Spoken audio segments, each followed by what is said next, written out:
Well, it is Tuesday, uh, June 28th. It's just before sunset. So I thought I'd pop in and share it, I guess. Is that what people do? Well, I don't know, but that's what I do sometimes. But don't hold me to it. I don't know. As I was leaving work today, I was thinking about how detached I am from much of everything. Uh, Other people, uh, politics, society, public opinion, what's going on, why it's going on. So when stuff crosses my wavelengths, I don't know what to think or how to think about it. And it just catches me off guard. And it's like some things, it's like maybe I should have known about or should have seen coming or should have been aware of. I don't know. But it doesn't fall within what I need to know about to be able to function and live the way I live. And it's like I can't and shouldn't be aware of everything, as I would just be, I think, paralyzed into complete and utter, I don't know, apathy, passivity, passivity. And I just would just be crushed, demoralized, discouraged. It's like, it's too much. It's just too much. There's too much.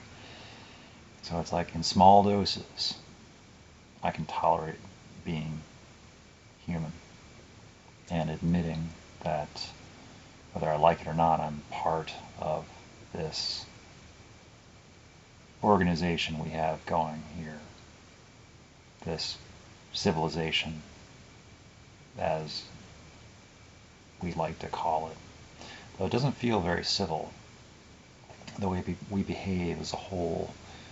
Individually, a lot of us, a good majority of us, like 99%, maybe I'm being optimistic, or it's all biased, of course. But individually, a lot of us are really cool people. But as soon as we get into more of a collective and responsibility goes down, our individual increments, our fractions get smaller and smaller. We start to be able to act differently as a group than we would on our own. We find safety and security and anonymity in numbers. And the more people you have, the more radical people tend to behave, following the herd mentality.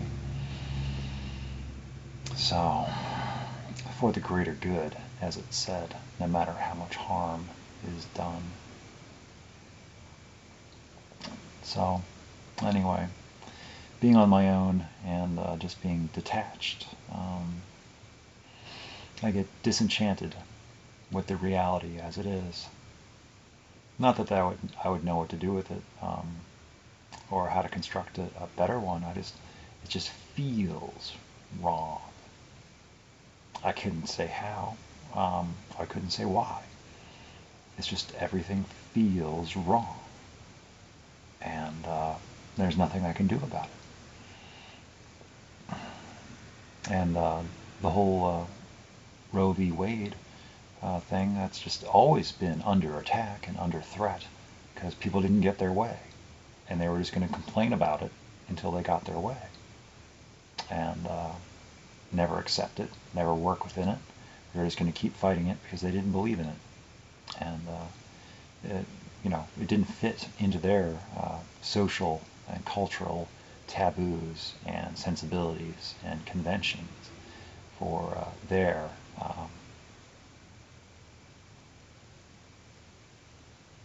religious guidelines, what their God tells them. So which everybody's got a right to believe whatever they want to believe. It's just whenever they starts being imposed on other people, where their beliefs are being superseded, superimposed by the wills and actions of others, and majority rules. And it is tough to live in a country or a group of individuals where one is in the minority, and freedoms are limited because other people just, no, you shouldn't do that. We don't like that. So since we have greater numbers, we're going to make it so that nobody can do it. So, or limited access. And it doesn't stop anything. It just makes it more difficult. It makes it more dangerous.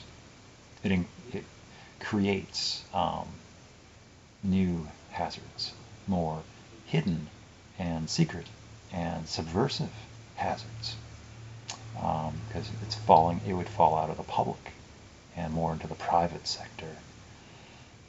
And so these things will still be happening and still be available. It'll just be more dangerous for people to seek out and find and procure the help that they need, for whatever reason. And because to me, it is anonymous, and it's none of my business. And if I were a doctor, then it's like, yeah, I will have sworn an oath to help, not to restrict, not to let. I don't know. I'm not in that position, so I don't have to make it.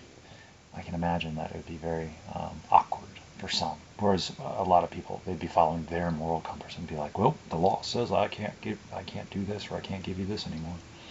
Sorry. Because they'd be at risk of losing their insurance or their license if they didn't follow the letter of the law, which is understandable. So, I don't know. It's complicated. And the sun has now dipped below sight lines, even though it's not technically sunset, but the sun doesn't set on a horizon for me from here. It sets over the crest of a roof. Yeah. So, anyway. So, I guess I'm just a bit bummed out that reality is not what I just kind of believed. I'm let down by being wrong about people. That I thought that that was an aspect I didn't have to worry about. That it was just it was a thing, and it was okay, and I didn't have to worry about it. And people had access to, contraceptives and abortion if they needed to or wanted to, for whatever reason. It's none of my business.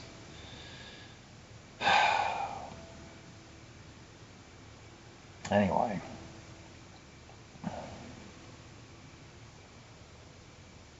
because I was joking, making it a joke, and I'm not going to say it very well now, so I probably shouldn't even bother.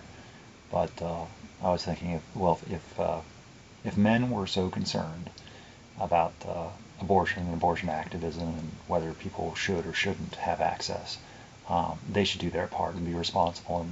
And let's get the vasectomies talked about. If all these women are having problems getting pregnant, and they don't want the pregnancy, well, let's come on, guys, gotta report and get those vasectomies, or go all the way and go for the opt-in or I don't know, it might be an opt-in or opt-out if it becomes mandatory by law. Chemical castration or surgical castration if that's your thing. Again, it's none of my business what people want to do. But if it's a thing, and the government wants to step in and take control of that and be in charge of who gets permission to live and permission to reproduce, and the freedom to think. Because if people are starting to get out of control, mandatory lobotomies could become the new fashion, where you just, as soon as a child is born, to prevent them from accidentally having a first thought, or, perceiving the world as it is. Let's just go ahead and, do a little brain alteration to make sure they don't come up with any, scary ideas or creativity.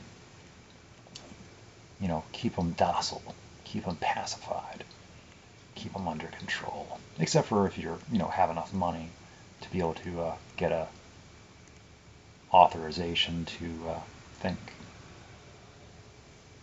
So, I don't know. It's getting to be I was going to say it's getting to be a scary world. No, it is a scary world. And I'm reminded of a song. It's our secret to survival in a very nasty world. Sung by the Weasels in the live-action movie Mr. Toad and the Wolverine. I don't know. I could look it up. It's a villain song. And it's well done. It's a little scary, actually.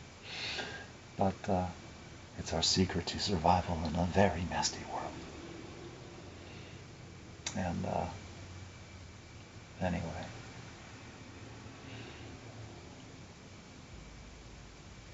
And so I took a little break away from social media. Not even very long, but I just didn't have the heart to see what everybody else's reactions were like. Because I already have enough alarm bells going off for myself.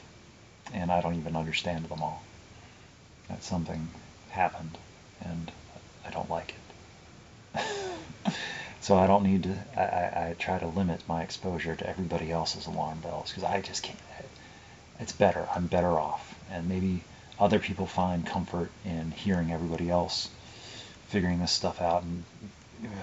But I just get, it doesn't help, because I just don't like to deal with people even when things are okay. Let alone when things are not okay. It's like, the whole pandemic and the war and gas prices and the end of the world and the environmental collapse and the ice, the glaciers melting. The ice age is on its way as the global conveyor belt shuts down in the oceans. Or it's imminent shutdown. It hasn't shut down yet, but it's happening.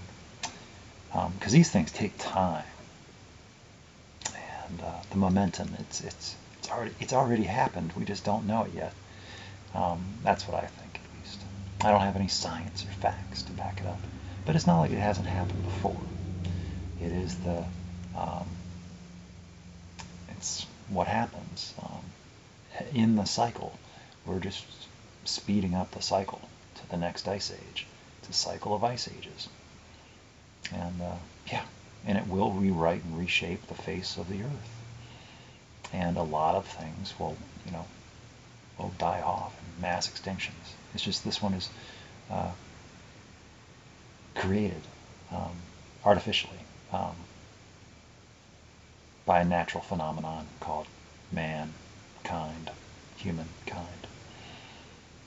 So, consequences. So, we are the architects of our own demise or change. I like to think that since we are a creation of nature ourselves, and that we got out of control as a species, we are kind of acting as our own limiting factor. So we don't have a very good natural predator. So it's like nature has to find a way to take us out, or severely reduce our numbers to give other life a chance, because otherwise we'll just wipe it all out.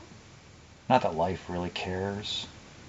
Life is unchallenged, unfazed. It'll just recreate itself. into another manifestation of another dream at some other point, some other place, some other time. But for right now, we're the preeminent life form, as we consider it. You could argue that plankton, which we are threatening, they are more dominant because they, have greater numbers and greater biomass. Same thing with algae.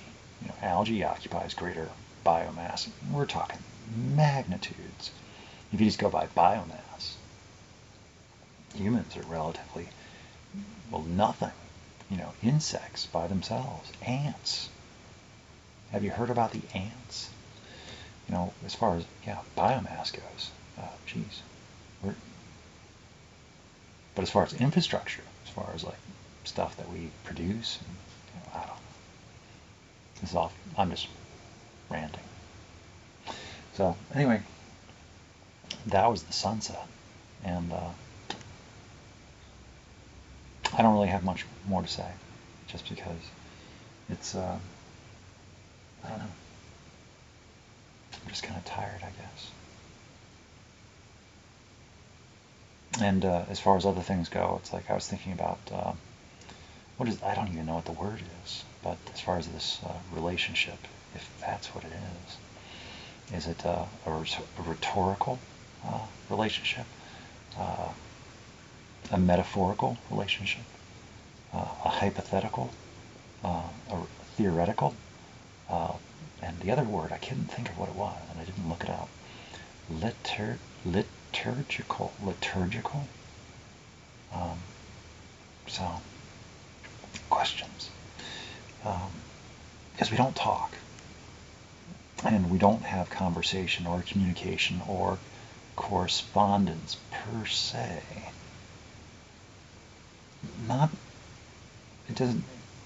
It's unorthodox and unconventional. That is for sure. And I probably am reading more into it than what there actually is. Or not.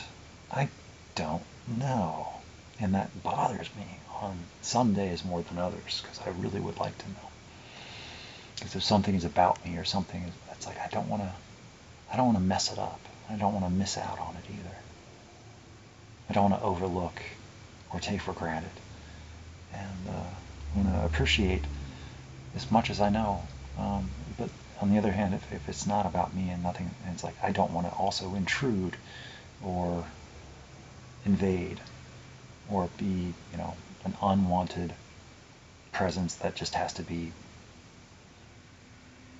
politely dealt with, like diplomatically, because I'm a nice guy or something like that, and I'm just under the false impression of something. And I don't mean any harm, but just no one knows how to tell me without hurting my feelings. And see, that's the thing. It's like, how I feel is not anybody else's responsibility. If anything, it's like it's better to just tell me, because I would like to know. But it's just not how it is right now. So, and myself being okay with that is, I guess, part of the deal. So I just kind of stick around. Continue to do what I know how to do to the best of my ability. And I don't know if I'm getting any better at it or if I'm getting good at it, but it is what I can do. So, anyway, I will be going to work in the morning, back into a confrontation zone. It's kind of becoming a hostile work environment for me at this time. And I'm working through it the best I know how. So, anyway, I'm going to go now. So, good night.